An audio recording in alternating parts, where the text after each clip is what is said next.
Thank you. We're gathered to discuss Robert Bork's final book, Saving Justice. And I'm here because I worked as one of Bob's assistants for 2.5 years. And we were friends between 1974 and his death last fall. But I need to open with a confession. I can't say very much about the book. I'll talk instead about Bob Bork, the man and the Solicitor General. The reason I can't say much about the book is that its principal focus is his first 6 months on the job, when he wrote the brief that persuaded Spiro Agnew to plead guilty and resign as vice president, when he persuaded the Supreme Court to stop Justice Douglas's crusade to end the U.S. from prosecuting the Vietnam War, when he fired Archibald Cox as the Watergate special prosecutor and appointed Leon Jaworski to replace him, and when he served as acting attorney general for 3 months between the time Elliot Richardson resigned and William Saxby was appointed. I mean, not bad for one's first 6 months on the job. The title, Saving Justice, comes from Bob's decision not to resign after the Saturday Night Massacre, which, by the way, he thinks should have been called the Saturday Night Involuntary Manslaughter. Because Nixon didn't plan it, but just blundered into it.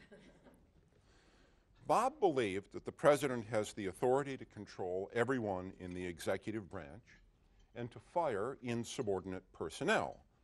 And Cox had proclaimed his insubordination on national TV. Whether a president is wise to exercise that authority is for history to decide. Attorney General Richardson had promised the Senate that he would maintain a special prosecutor in place. And he thought, therefore, that he had to resign when Nixon asked him to fire Cox. But Bob Bork had not made any such promise, and he thought that the president is entitled to dig his own grave if he insists. He also thought that he should not gain by the deed, and certainly should not appear to be a toady. So he planned to fire Cox and quit. Richardson and William Ruckelshaus, the Deputy Attorney General, talked him out of resignation.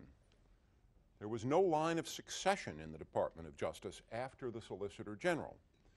So if Bob had walked the plank, the Department of Justice would have been leaderless. No one knew who the president might install.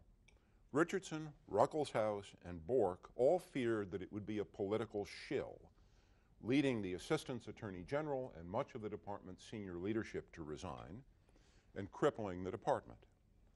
So Bob Bork saved justice by staying. Had he quit in protest, he probably would have been treated as a national hero and confirmed to the Supreme Court in 1987. Perhaps he would have been appointed by President Ford in 1976 to the seat that went to John Paul Stevens. He was on the list that Edward Levy sent to President Ford of possibilities. But had he quit, the nation as a whole would have suffered.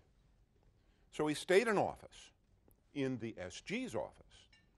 He was so determined not to benefit that he turned down an opportunity to be appointed as Attorney General. He turned down the chance to work from the Attorney General's more elegant office. He avoided the Attorney General's private dining room. And he even turned down the Attorney General's chauffeur and limousine during the time he was acting Attorney General. I can't say much more about those times. They occupied the last 6 months of 1973, and I did not arrive in the Solicitor General's office until mid-1974. But everything Bob Bork says in his book, he said in 1974 too. Richardson, Ruckelshaus, and the people who worked with him most closely then, such as Edmund Kitch and Keith Jones, tell the same story. And Bork's narration in the book is entirely consistent with the man I knew for 40 years. Intellectual, considering consequences before acting, and absolutely honest. He's also the funniest man I ever met. That didn't come through in his 1987 hearings, but the book is full of his wit. The life of a Solicitor General, like the life of a judge, is reactive. Other people decide what suits to bring. The Solicitor General controls the government's presentation in those suits to the Supreme Court. what petitions to file, what responses to file, merits briefs, oral argument, and the Solicitor General also decides when the government will appeal an adverse decision by a district court or seek rehearing en banc in a court of appeals. The Solicitor General has authority to decide when, if at all, to participate as amicus curiae in the Supreme Court or a court of appeals. It's a broad portfolio and requires a large base of knowledge, plus the ability to learn fast. The Solicitor General does not control who litigates about what, and he doesn't start the process within the Justice Department. Cases that arrive are farmed out to the litigating divisions: civil, criminal, civil rights, antitrust, tax, lands and natural resources, and the environment. They make recommendations which go to the SG's assistants and deputies. Sometimes there's an internal conflict. The Department of Justice includes the Bureau of Prisons and the Criminal Division, and those people always want to defend wardens and guards in suits by prisoners.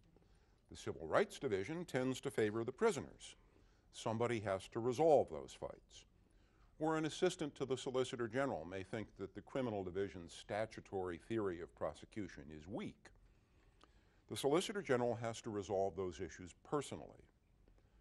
Bob Bork conducted many conferences, not only to settle fights within the government, but also to hear presentations by private counsel. It's one of the office's traditions that anyone, a litigant, a potential amicus curiae, can be heard by the Solicitor General personally before the United States files a brief in the Supreme Court. Bob prepared carefully and asked sharp questions at these meetings. As he said in the book, he tried to advance the positions of the executive branch, not his own views. I never saw him favor his own position and never saw him misunderstand an argument. He displayed knowledge, understanding, and intellectual integrity. I plan to tell you the stories behind 3 of these cases, but first I want to mention the last of the Solicitor General's tasks, oral argument. Bob Bork was the best oral advocate of his generation, as any of the justices would tell you, and he argued a lot, twice every session, or 14 times every term of the Supreme Court. His successors as Solicitor General have tended to argue between 5 and 10 cases a year. Not Bob. He loved the give and take and was great on his feet. Often the main task of an advocate for the United States is to find a new argument to replace the bad one that lost the case in the Court of Appeals. Sometimes the task of an oral advocate is to patch up the holes in an argument already presented in the brief. Trying to do either is chancy. The justices are apt to say something like, "Well, you didn't make this argument earlier, did you? Why don't you just move along?" It takes gravitas to get the justices to listen.